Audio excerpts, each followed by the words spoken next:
เพลงต่อไปเพลงไอ้ทองดำกองดวงดีพี่น้องสาวหาดเชียงดีมันม่วนมาฟังกันพี่น้อง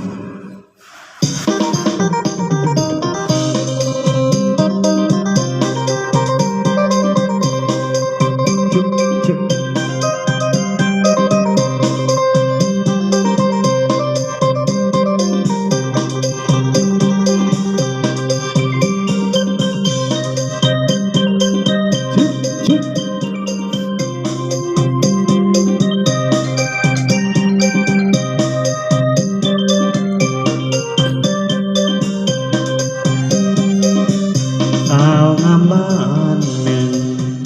มันซึ้งอยู่ในดวงใจเป็นแดนของสาวผู้ไทยน้องขวัญใจเจ้างามอีบ้านอยู่แถบแสงไปเด้สิได้น้องนี้สาวงามบ้านหาดเชียงดีไอ้นี่ลงหา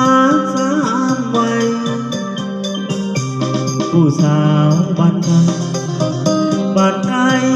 และเมืองก็มีไปเที่ยวที่หาดเชียงดีแต่ไอ้นี่บ่เคยสน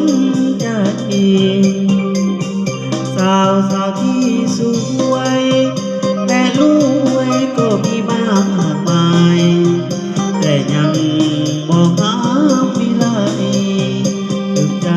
เหมือนสาวบ้านเชียงผู้สาวในแคว้นดินแดนเขตเมืองของเฮาลงโบกต้องโยกให้เจ้าใครก็อยากเอาให้เป็นคู่เคียงใครเห็นก็ว่างามกว่าผู้สาวในเวียงอายอยากจะเป็นคู่เคียงกับสาวบ้านเสียงผู้งามมีลายสงกรานต์ปีนี้ถ้ามีวันน้องน้ำค้างไอ้นี้จะบอกกับเอิญจะเที่ยวสงกรานต์กับน้องสาวไว้เจ้าเคียงคู่น้องรับรองอ้ายบ่เปลี่ยนใจจนกว่าเจ็บสิ้นสลายขอฝากใจไว้หาดเชียงดี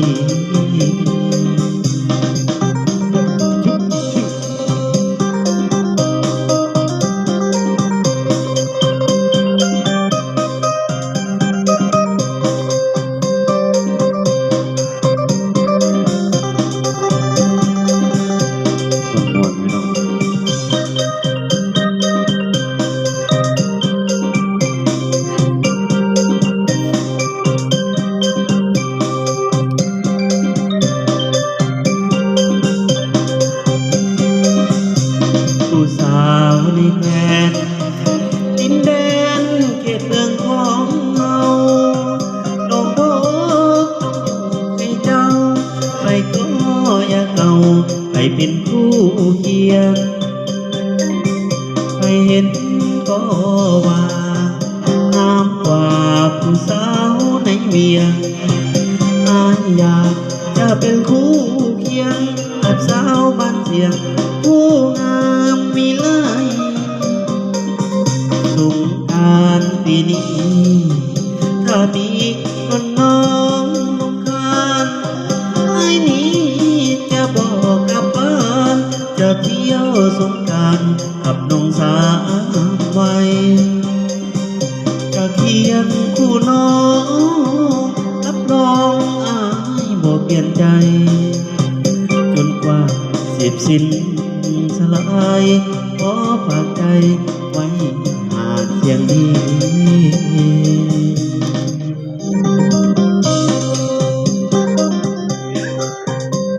คนมอพี่น้องถ้าบ่มวนผิดพลาดประการใดขอโทษขออภัยน้ำหลายๆเด้อนักเริ่มน้องใหม่